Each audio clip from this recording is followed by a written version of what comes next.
Hi friends, ఒక గంట సేపు సహనంతో క్రమశిక్షణతో భారత రాష్ట్రపతి ప్రసంగాన్ని కూడా వినలేనటువంటి దిక్కుమాలిన దుస్థితికి మన భారతదేశంలోని విపక్ష పార్టీలు చేరుకున్నాయి. కాంగ్రెస్ పార్టీ అందులో ముందుంది. అంటే ఒక గంట సేపు కూడా సహనం లేదా అండి రాష్ట్రపతి ప్రసంగం వినేంత సహనం. రాహుల్ గాంధీ ఏం వ్యాఖ్యానిస్తాడంటే రాష్ట్రపతి ప్రసంగం అయిన తర్వాత ఈమె ప్రసంగం పరమ బోరింగ్ గా ఉంది అని చెప్పి రాహుల్ గాంధీ వ్యాఖ్యానిస్తాడు. సోనియా గాంధీ ఏమో రాష్ట్రపతి చివరికొచ్చేసరికి ఆమె అలసిపోయారు, మాట్లాడలేకపోయారు, పూర్ థింగ్ అని చెప్పి సోనియా గాంధీ వ్యాఖ్యానించింది. అసలు ఏంటి కాంటెక్స్ట్ అంటే అండి, 2 సభల సమావేశాలు ప్రారంభం అవడం కంటే ముందు రాష్ట్రపతి ప్రసంగం అనేది జరిగింది. అది సర్వసాధారణంగా ఆనవాయితీగా వచ్చేది. సో లోక్సభ సమావేశాలు ప్రారంభం అవడం కంటే ముందు 2 సభలను ఉద్దేశించి రాష్ట్రపతి ద్రౌపది ముర్ము గారు ప్రసంగించారు. ఆ ప్రసంగం అయిన తర్వాత అధికార పార్టీ, విపక్ష పార్టీ, ఆ 2 పార్టీలు కూడా ద్రౌపది ముర్ము గారికి అంటే రాష్ట్రపతి గారికి కృతజ్ఞతలు చెప్పాలి. అది ఆనవాయితీ. ఇది పక్కకు పెట్టేసి కాంగ్రెస్ పార్టీ ఇష్టం వచ్చినట్టుగా ద్రౌపది ముర్ము గారి మీద నోరు పారేసుకుంది. మొదటగా నేను చెప్పానే వ్యాఖ్యలు, సోనియా గాంధీ, రాహుల్ గాంధీ వ్యాఖ్యలు అంత నీచమైన వ్యాఖ్యలు అన్నమాట. రాష్ట్రపతి ప్రసంగం పరమ బోరింగ్ గా ఉంది, చెప్పిన అంశాన్నే పదే పదే ఆమె చెప్పుకొచ్చారు అని చెప్పి రాహుల్ గాంధీ వ్యాఖ్యలు. ఇక సోనియా గాంధీ ఏమో ఆమె అసలు మాట్లాడలేకపోయారు, అలసిపోయారు, పూర్ థింగ్ అని చెప్పి ఇండైరెక్ట్ గా రాష్ట్రపతి ఎక్కువసేపు మాట్లాడింది అనవసరంగా అని సోనియా గాంధీ ఇంటెన్షన్ అన్నమాట. అంటే ఎంత అసహ్యకరమైన పరిస్థితికి మన భారతదేశంలో ఉన్న విపక్ష పార్టీలు చేరుకున్నాయి అన్నది ఒకసారి మనం గమనించవచ్చు. రాష్ట్రపతి గారండి తన ప్రసంగంలో ఎన్ని విషయాలు కవర్ చేశారో తెలుసా? 1 అవర్ ఆమె మాట్లాడారు. ఇన్ఫాక్ట్ ఎగ్జాక్ట్ చెప్పాలంటే 58 minutes 40 seconds మాట్లాడారు ద్రౌపది ముర్ము గారు. ఆ ప్రసంగంలో ఇటీవల మరణించిన భారత మాజీ ప్రధాని మన్మోహన్ సింగ్ గారికి శ్రద్ధాంజలి ఘటించారు. పోయిన వారం ప్రయాగ్ రాజ్ కుంభమేళాలో జరిగిన తొక్కిసలాట గురించి మాట్లాడారు ద్రౌపది ముర్ము గారు. 3 crores లఖ్పతి దీదీస్ యోజన గురించి మాట్లాడారు. అంటే 3 కోట్ల లక్షాధికారులైన అక్కయ్యలను, సోదరీమణులను తయారు చేయాలి అన్న ఉద్దేశంతో మోదీ గారు పెట్టినటువంటి ఆ యోజన పథకం గురించి మాట్లాడారు.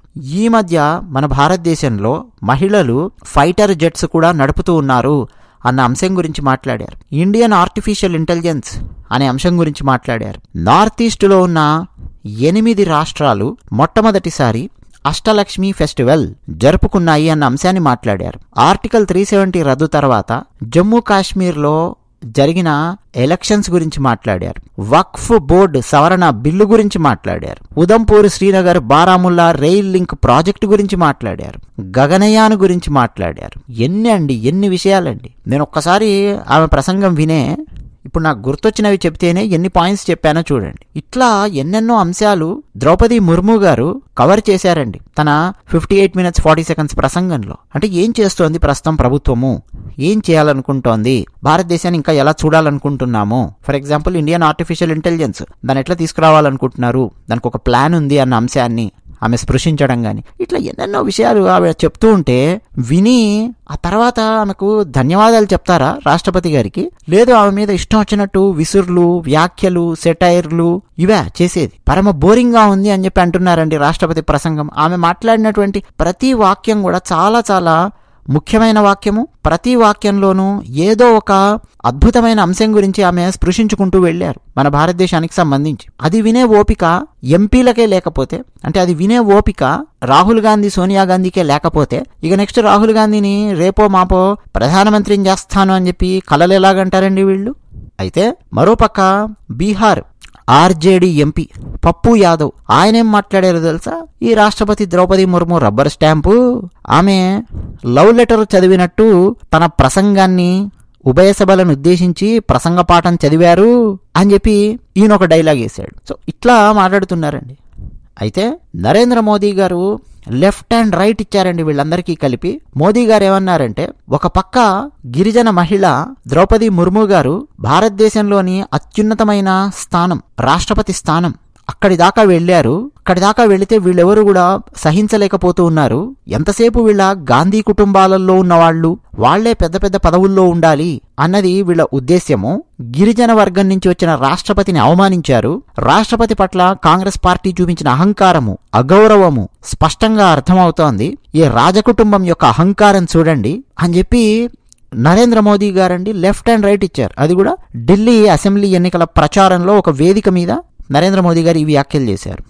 ఇంకో పక్క బీజేపీ ఎంపీ సుకంతా మజుందార్ వారి వ్యాఖ్యలు ఏంటంటే, సోనియా గాంధీ అలాగే కాంగ్రెస్ పార్టీ జమీందారీ మైండ్ సెట్ తో ఉన్నారు వాళ్ళు, అందుకే రాష్ట్రపతి ప్రసంగాన్ని వ్యతిరేకిస్తూ ఉన్నారు, రాష్ట్రపతి ప్రసంగం మీద పనికిమాలిన విమర్శలు చేస్తున్నారు అని చెప్పి వారు వ్యాఖ్యానించారు. అంటే సోనియా గాంధీ పూర్ థింగ్ అని చెప్పి వ్యాఖ్యానించడంలో ఏముందో తెలుసా అండి, రాష్ట్రపతి ప్రసంగం చాలా పేలవంగా ఉంది అని చెప్పడం సోనియా గాంధీ యొక్క ఉద్దేశ్యం. What is your expectation? Rahul Gandhi గాని సోనియా గాంధీ గాని అంటే రాష్ట్రపతి స్పీచ్ బోరింగ్ గా ఉంది అని చెప్పి కామెంట్లు వేస్తే ఏం ఎక్స్పెక్ట్ చేస్తున్నాడండి ఈయన? అంటే పార్లమెంట్ లోపల ఒక పెద్ద కన్సర్ట్ ఎక్స్పెక్ట్ చేస్తూ ఉన్నాడా? కన్సర్ట్ అంటే ఏదో ఒక musical night, musical programme, dance programme, లేకపోతే కామెడీ లాఫింగ్ క్లబ్ ఇలాంటిది ఎక్స్పెక్ట్ చేస్తున్నాడా పార్లమెంట్ లో రాహుల్ గాంధీ? అయితే ఫైనల్ గా అండి రాష్ట్రపతి కార్యాలయం కూడా ఒక ప్రకటన విడుదల చేసింది. ఆ ప్రకటన ఆల్ ఇండియా రేడియో వాళ్ళు తమ ట్విట్టర్ లో పబ్లిష్ చేశారు.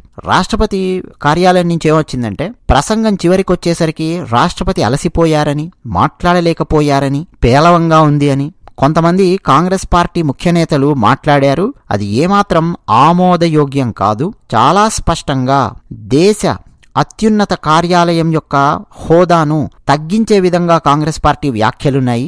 వాళ్ల మాటల్లో ఎంతమాత్రం నిజం లేదు. ప్రసంగం చివరి వరకు రాష్ట్రపతి గారు ఎక్కడా అలసిపోలేదు. నిజానికి అణగారిన వర్గాలు, మహిళలు, రైతుల గురించి మాట్లాడేటప్పుడు ఎలాంటి అలసటను రాష్ట్రపతి గారు దగ్గరికి రానివ్వరు, ఎలాంటి అలసట తన దగ్గరికి రాదు అని చెప్పి బలంగా నమ్ముతారు. అదేవిధంగా రాష్ట్రపతి గారు పనిచేస్తారు. కాంగ్రెస్ పార్టీకి బహుశా హిందీ లాంటి భారతీయ భాషల్లో ప్రసంగాలలో ఉండే నుడికారాల గురించి పరిచయం లేకపోవడం వల్ల కాంగ్రెస్ నాయకులు రాష్ట్రపతి ప్రసంగాన్ని సరిగ్గా అర్థం చేసుకోలేకపోయి ఉండొచ్చు. ఏది ఏమైనా సరే ఈ తరహా వ్యాఖ్యలు వ్యక్తుల యొక్క ఉత్తమమైన అభిరుచికి ఏమాత్రం అద్దం పట్టవు. ఇవి చాలా దురదృష్టకరమైన వ్యాఖ్యలు. వీటికి దూరంగా ఉంటే మంచిది అని రాష్ట్రపతి కార్యాలయం ప్రకటన విడుదల చేసింది. ఈ రోజుల్లో అండి జనాలలో ఓపిక నశిస్తోంది. అది మనకు అర్థమవుతూనే ఉంది. ఆఖరకు ఎంపీలు కూడా రాష్ట్రపతి ప్రసంగాన్ని 58 నిమిషాలు కూడా వినలేనటువంటి పరిస్థితుల్లోకి వెళ్లారు అనంటే మాత్రం దేశం చాలా చాలా భయంకరమైన పరిస్థితుల్లోపలికి వెళుతుంది. ఎందుకు అంటారా? అవతలోళ్ళు చెప్పేది వినే ఓపికనే లేనప్పుడు విపక్ష పార్టీలు ఎన్ని రకాలుగా జనాలను మభ్యపెట్టగలవో ఆలోచించండి. అంటే మంచి చెప్పినా వినరు, ఏం చెప్పినా వినరు కదా జనము. సో చాలా వేగంగా రెచ్చగొట్టేటట్టు చేసి, చాలా వేగంగా రెచ్చగొట్టే వ్యాఖ్యలో రెటారిక్కో ప్రదర్శించి రకరకాలుగా జనాలను విడగొట్టి భావాలలో దాన్ని ఇంకా క్యాష్ చేసుకునే ప్రయత్నాలు చేస్తూ, అంటే వచ్చే 5 సంవత్సరాలలో ఇంకా వీళ్ళు ఏమేం దారుణాలు చేయబోతున్నారు కాంగ్రెస్ పార్టీ వాళ్ళు మన భారతదేశంలో అనేది తలుచుకుంటేనే ఒక రకంగా ఇబ్బందికరంగా ఉంది. ఎందుకంటే జనాలకు వినే ఓపిక లేదు కదా.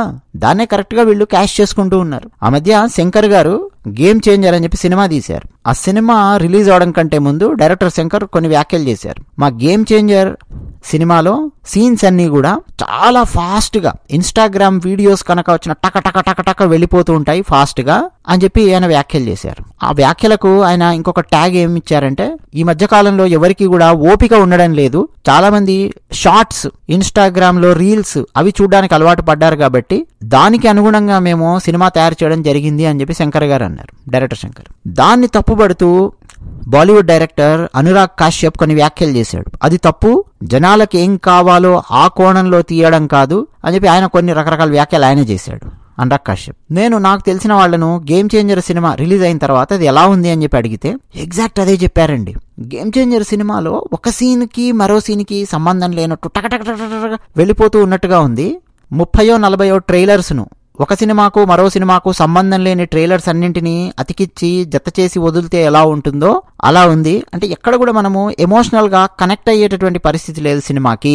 ఏ సీన్ లో కూడా తొందరగా ఏదో చెప్పేసేయాలి ఈ సీన్ లో అన్నట్టుగా సీన్ టు సీన్ ఆ జంపింగ్ అనేది అలా ఉంది అని చెప్పి కొంతమంది నాకు ఇచ్చినటువంటి ఫీడ్బ్యాక్ అనమాట. శంకర్ కూడా అదే విధంగా అనుకోని సినిమా తీశాడు ఆయన. అది ఫ్లాప్ అయింది అనుకోండి. ఆఫ్ కోర్స్ అంటే ఒక రకమైన ఒత్తిడి అనేది వస్తోందండి, మాట్లాడే వాళ్ళల్లో ఒత్తిడి అనేది వచ్చేస్తుంది. ఇప్పుడు రాష్ట్రపతి గారి ప్రసంగం మీద ఆ రకమైన వ్యాఖ్యలు చేస్తే నెక్స్ట్ టైం ఆవిడ అరే ఇంకేం మాట్లాడాలి నేను, భారతదేశంలో ఉన్న ఇన్ని విషయాల గురించి మాట్లాడాను నేను నా ప్రసంగం లోపల.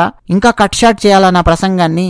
10 నిమిషాల్లో 15 నిమిషాలలో ఇప్పుడు లేదా 5 నిమిషాలలో కాంగ్రెస్ పార్టీ వాళ్ళను సాటిస్ఫై చేయడానికి టకటక హెడ్లైన్స్ చదువుకున్నట్టు వెళ్ళిపోమంటారా? ఏం చేయాలి అన్నటువంటి డైలమాలో పడతారా లేదండి? నెక్స్ట్ ప్రధానమంత్రి గారు మాట్లాడతారు చూడండి. ప్రధానమంత్రి గారు మాట్లాడినప్పుడు మళ్ళీ అలాంటి కామెంట్సే మళ్ళీ మొదలెడుతుంది కాంగ్రెస్ పార్టీ. అది విషయం. ధన్యవాదాలు.